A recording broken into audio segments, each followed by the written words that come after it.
Programme में एक बार फिर खुशामदीद। सर, ये जो एक ख़बर सोशल मीडिया पे भी आपने देखी होगी कि सरदार इलियास साहब ने कोई इज़राइल के डीजी सयाहत के साथ मुलाकात की है, ये कोई हुकूमत ने उनसे वजाहत ली है? ये मामला हकीकत में है क्या? कोई तब्दीली आ रही है पॉलिसी में, या क्या आप इस मामले को किस तरह देख रहे हैं?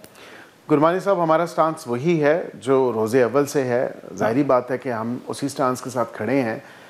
वो एक जो मैंने सोशल मीडिया पे देखा, क्योंकि मेरे पास मुसद्दका इसमें इत्तलात तो नहीं है, लेकिन जो मैंने देखा तो वहाँ पे एलिजिडली वो इज़राइली टूरिज़म के जो मिनिस्टर थे या जो भी डायरेक्टर जनरल थे उनसे मुलाकात हुई उनकी। लेकिन गालिबन ये भी कहा जा रहा है कि वो पाकिस्तान के स्टॉल पे आए तो फिर वहाँ पे उनसे मुलाकात हुई। बरकैफ मैं इस तमाम तर मामले के ऊपर एक वाज़े तौर पे उसकी एक इन्वेस्टिगेशन होनी चाहिए, क्या हुआ, तमाम तर जो वाक़या था उस हवाले से, और कम अज़ कम एक आउट इन दी ओपन जो है फिर मेरे ख़्याल से आनी चाहिए इसके ऊपर एक क्लैरिटी के साथ स्टेटमेंट जो हमारा ऑफिशियल स्टांस है।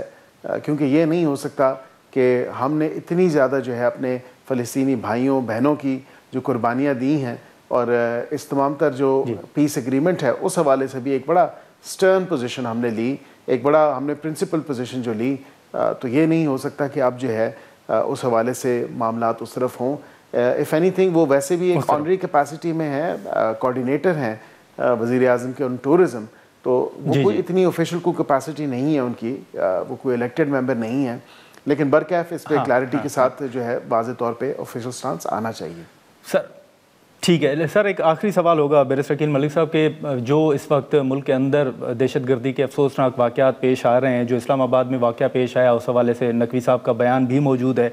अफ़गानिस्तान के साथ जो मुज़ाकरात हुए उनका कोई नतीजा नहीं निकला, कोई दोबारा अफ़गानिस्तान के साथ मुज़ाकरात शुरू होने जा रहे हैं, कोई सालसी का किरदार जो मुख्तलिफ ममालिक कह रहे थे, कोई इस हवाले से पेशरफ्त है, सीज़ फायर बरकरार है, क्या सूरत हाल है सर इस वक्त?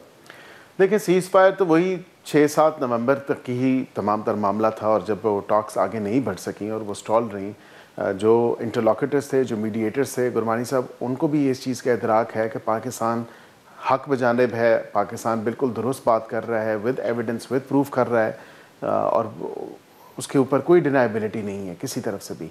हाँ, ये ज़रूर है कि जब वो टॉक्स आगे नहीं बढ़ी और जब हम इस बात पे आगे उनको कहते हैं कि आप इस दहशतगर्दी को जो आपकी सरजमीन से उभरती है, जो पाकिस्तान के ख़िलाफ़ आपकी ज़मीन इस्तेमाल होती है, तो कम अज़ कम उन ग्रुप्स को जो है, उनके जो पनाहगाहें हैं उनको ऊपर आप जो है एक्शन लें, उनको जो बेस कैंप्स हैं उनके ऊपर आप एक्शन लें, उनको जो एक शेल्टर प्रोवाइड किया हुआ है आपने, उनके ऊपर आप एक्शन लें।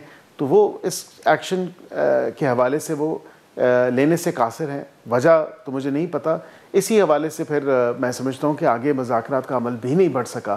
तो पाकिस्तान तो हर वो कदम उठाएगा, हर वो इक़दाम उठाएगा जिससे पाकिस्तान की सेफ्टी, पाकिस्तान की सिक्योरिटी और पाकिस्तान के शहरियों की जो एक हिफाजत है हमारी national security point of view से, तो हम बिल्कुल वो हर कदम उठाएंगे, हर लेंथ तक जाएंगे अपनी सॉवरेनिटी और अपनी सिक्योरिटी को प्रोटेक्ट करने के लिए। ठीक है बैरिस्टर अकील मलिक साहब, बहुत शुक्र वक्त निकालने का, थैंक यू सो मच। नाज़रीन, वज़ीर कानून बैरिस्टर अकील मलिक साहब की गुफ्तगू आपने सुनी। हम यहाँ पर एक मुख्तसर सा ब्रेक लेते हैं, और ब्रेक के बाद जो वकला तहरीक के हवाले से बात हो रही है, जो पाकिस्तान तहरीक इंसाफ का मौक़िफ़ है, उस हवाले से हम गुफ्तगू करेंगे, और सेनेटर हामिद खान साहब हमें ज्वाइन करेंगे।